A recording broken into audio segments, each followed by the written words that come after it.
नमस्कार। हस्तक्षेप में आपका स्वागत है। मैं हूं अमरेंद्र उपाध्याय। देश की राजनीति में इस समय ज़बरदस्त उठापटक मची हुई है। हालांकि नरेंद्र मोदी के नेतृत्व में राष्ट्रीय जनतांत्रिक गठबंधन की नई सरकार बन गई है, लेकिन इस सरकार के कामकाज को लेकर के कई सवाल उठ रहे हैं और सरकार के कामकाज के साथ साथ जो भारतीय जनता पार्टी की अंदरूनी राजनीति है वो भी काफ़ी कुछ देखने को मिल रही है। तो इस पूरे प्रकरण की समीक्षा करने के लिए डीवी लाइव पर एक परिचर्चा का आयोजन किया गया। उस परिचर्चा में मैंने भी हिस्सा लिया। तो आइए सुनते हैं उस परिचर्चा के कुछ प्रमुख अंश साभार। अगर आपने हमारा अभी तक चैनल सब्सक्राइब नहीं किया तो इसको सब्सक्राइब कर लीजिएगा और इसको ज़्यादा से ज़्यादा लाइक और शेयर कीजिएगा और कमेंट बॉक्स में कमेंट करके ये बताइएगा भी कि इस परिचर्चा पर आपकी क्या राय है। तो आइए सुनते हैं इस परिचर्चा के प्रमुख अंश साभार। पहले एक तरफ स्पीकर के पद को लेकर और दूसरी तरफ राहुल गांधी जो बातें आज फाइनेंशियल टाइम्स में कर रहे थे, उस इंटरव्यू में साफ साफ कह रहे हैं कि इंडिया गठबंधन और मेरे यानी कांग्रेस पार्टी के संपर्क में कुछ एनडीए के नेता हैं और बिल्कुल तलवार की धार पर ये चल रही है, ये सरकार कभी भी गिर सकती है। क्या मायने इसके रखे जाएं, क्या कैसे देखा जाए। दूसरी तरफ इंडिया गठबंधन सेबी में शिकायत भी करके आ चुका है। आज तीसरी तरफ ये कहा जा रहा है कि इंडिया गठबंधन बहुत तेजी से मजबूती की तरफ बढ़ेगा। आने वाले समय में हम ये भी देखेंगे। क्या कुछ देखते हैं आप, ये जितनी खबरें चल रही हैं, क्या खिचड़ी पक रही है? शुक्रिया राजीव जी।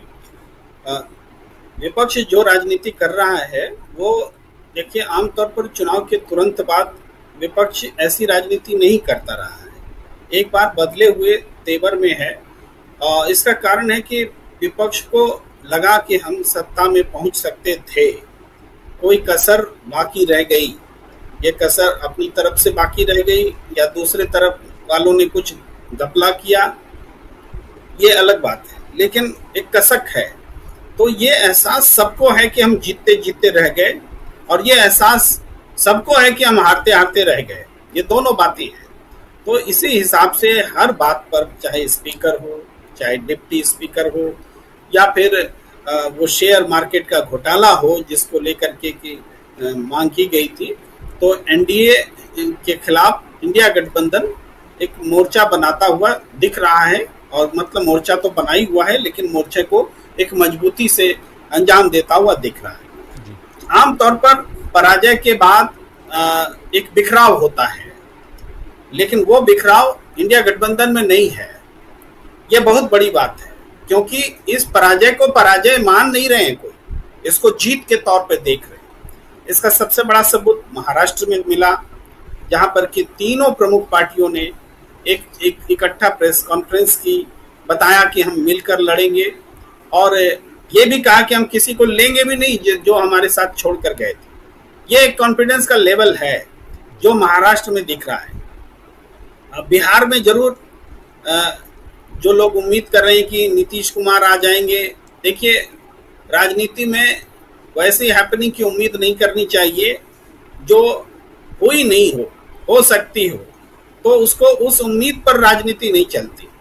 तो निश्चित रूप से बिहार को अपनी ही ताकत के साथ में इंडिया गठबंधन को सामने आना पड़ेगा। तेजस्वी, कांग्रेस और जो कुछ कमियां रह गई उसको दुरुस्त करने की जरूरत पड़ेगी, क्योंकि लड़ाई अच्छी होने के बावजूद सफलता की जो दर है वो और अच्छी हो सकती थी, जो बिहार में नहीं मिली। उत्तर प्रदेश में अप्रत्याशित सफलता मिली है, क्योंकि कोई नहीं सोचता था कि उत्तर प्रदेश में इस तरीके से इंडिया गठबंधन परफॉर्म करेगा। बोलना, दावे करना अलग बात है, लेकिन रियलिटी में भरोसे के साथ बोलने वाली स्थिति नहीं थी। लेकिन जनता ने वो दिया जो जिसकी कल्पना किसी ने नहीं की थी। और अब सब लोग सोच रहे हैं कि भाई अगर थोड़ा सा और जोर लगाते तो शायद मोदी भी हार जाते, शायद राजनाथ सिंह भी हार जाते। अब तो लोग कह रहे हैं, खुलकर कह रहे हैं, वो बातें हैं। तो लेकिन मूल बात जो कह रहे थे प्रशांत जी, वो ज्यादा महत्वपूर्ण है कि मुद्दों से और उन मुद्दों से जुड़कर जिससे कि ये सफलता मिली है, बने रहना, टिके रहना बहुत जरूरी है। उसमें अग्निवीर का मुद्दा, अभी सरकार उसमें परिवर्तन करने की सोच रही है। इंडिया गठबंधन को फुल फॉर्म में आना चाहिए। नो परिवर्तन, स्क्रैप अग्निवीर, इस नारे के साथ में उतर जाना चाहिए। हम कोई परिवर्तन नहीं चाहते, हमको एकदम इसको खारिज कीजिए। तो ये तेवर के साथ में आना पड़ेगा। 3 मूर्तियां संसद भवन से हटाकर इधर से उधर कर दी गई, जहां विपक्ष आंदोलन करता था, वो उस पर भी बड़ा कड़ा प्रतिरोध की आवश्यकता हमें लगती है कि नहीं, तुम दोबारा वहीं पर मूर्ति स्थापित करो, यह बोलना पड़ेगा। कॉम्प्रोमाइज नहीं चलेगा। आप गांधी जी की मूर्ति और दूसरी महापुरुषों की मूर्ति इसलिए हटा देते हैं कि यहाँ आंदोलन होता है, इसलिए हटा देते हैं कि अनशन होगा, धरना प्रदर्शन होगा, और आप संसद में करने नहीं देंगे। इस बात को बर्दाश्त नहीं करना चाहिए। हम थोड़ा सा टेम्परामेंट और तेवर जो है ना, उसको हम और एक्सपेक्ट करते हैं इंडिया गठबंधन से कि ऐसे मुद्दों को आप जाने न दें। इसी तरीके से ये नीट का सवाल है। नीट का सवाल तो एकदम छोड़ने लायक नहीं सवाल है। सुप्रीम कोर्ट में चला गया तो क्या हुआ? सुप्रीम कोर्ट एनटीए को फटकार लगा देगा तो बात खत्म हो जाएगी क्या? सुप्रीम कोर्ट तो कहता है कि चुनाव आयोग पर भरोसा करिए, तो हम तो भरोसा करें क्या चुनाव आयोग पर? तब फिर तो अनिल मसीह पर भी भरोसा करना चाहिए हमको। क्यों नहीं अनिल मसीह को पनिश किया गया? सुप्रीम कोर्ट कहेगा कि एनटीए पर भरोसा करिए, हम कैसे भरोसा करें जब आंख के सामने में भरोसा टूटता हुआ दिख रहा है? तो यहाँ पर भी असर्ट करने की जरूरत है। ऐसा नहीं कि सुप्रीम कोर्ट ने कह दिया तो उसके हिसाब से दुनिया चलेगी। सुप्रीम कोर्ट को भी जगाना और समझाना पड़ेगा कि आपको जनता के हितों के साथ में देखना होगा, छात्रों का भविष्य देखिए। एनटीए को फटकार लगा दिए तो इतना काफी नहीं है। एनटीए जो कि रेस्पॉन्सिबल है इस पूरी घटना के लिए, आप उसी को बोल रहे हैं। चलिए, एक प्रोसेस का हिस्सा हो सकता है कि आप ही जवाब दीजिए क्यों हुआ और आप ही उपचार बताइए कि कैसे दूर होगा। लेकिन इसके लिए एक हाई लेवल कमेटी की भी गठन की ओर बढ़ना पड़ेगा, क्योंकि एनटीए स्वयं इसमें शामिल है। इस बात को हम मान के नहीं चल सकते कि एनटीए एकदम वैसे ही निष्पक्ष है जैसे चुनाव आयोग निष्पक्ष है। ये तो मान के चल सकते हैं, लेकिन हम भरोसा करके नहीं चल सकते। ये राजनीति का एक तेवर होना चाहिए कि हम भरोसा सिस्टम में, सरकार पर भरोसा कर लें। कहते हैं लोग पुलिस पर भरोसा कर लें। अरे पुलिस पर भरोसा कर ले, सरकार पर कर ले, तो फिर हम विपक्ष खाएगा। तो ये यहाँ पर मतलब अपोजिशन को आना होगा। एकजुटता बनी हुई है, अच्छी बात है। मुद्दों से जुड़े हुए हैं लोग। ट्रेन हादसा सामने है। ट्रेन हादसा क्यों हो जाता है भाई? हरी झंडी लेके प्रधानमंत्री जाएंगे और ट्रेन हादसा होगा तो अश्विनी वैष्णव जाएंगे। और पिछला जो हादसा हुआ उसमें क्या हुआ? किसी की कोई रिस्पॉन्सिबिलिटी नहीं है, कोई जिम्मेदारी लेने को तैयार नहीं है। तो रिस्पॉन्सिबल हो, ये आवाज भी तेज करने की जरूरत है। कौन है इस घटना का जिम्मेदार? भाई बहुत लोग कहते हैं कि संख्या दिखा करके कि उस सरकार में इतनी दुर्घटना हुई, इस सरकार में इतनी दुर्घटना हुई। तब तो फिर हम तो कहते हैं कि फिर कांग्रेस भी दिखाए कि अंग्रेज सरकार में इतनी दुर्घटना हुई, अमृत सरकार में इतनी दुर्घटना हुई।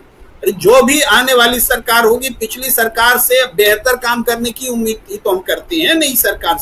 नई सरकार से हमेशा हम और बेहतर की उम्मीद करते हैं। और तुलना इसलिए नहीं होगी कि हम आज के काले कारनामों की पर्देदारी करें, तुलना इसलिए होगी कि हम पिछले से बेहतर काम करें।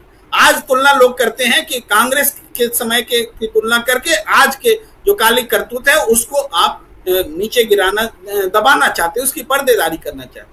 ये नहीं चलेगा, ऐसी तुलना नहीं जरूरी। आप बेहतर क्या कर रहे हैं? टेक्नोलॉजी में हम इतना बढ़ गए, कवच आ गया, कवच कुंडल आ गया एक तरह से बोलिए, फिर भी दुर्घटनाएं होंगी क्या? भाई पहले सड़क पर वो फाटक हुआ करते थे, फाटक को खत्म करने का लक्ष्य रखा गया, फिर भी आज दुर्घटनाएं होंगी क्या? यहाँ पर ये सोचने की जरूरत है, रिस्पॉन्सिबल बनाने की जरूरत है। और जो इंडिया जिस तरीके से सामने आ रहा है, हम बहुत निराश नहीं। आशा है ये वीडियो आपको पसंद आया होगा। इसको ज़्यादा से ज़्यादा शेयर करें, लाइक करें, सब्सक्राइब करें चैनल को, फेसबुक पेज को फॉलो करें और ज़्यादा से ज़्यादा इसको सब्सक्राइब करें।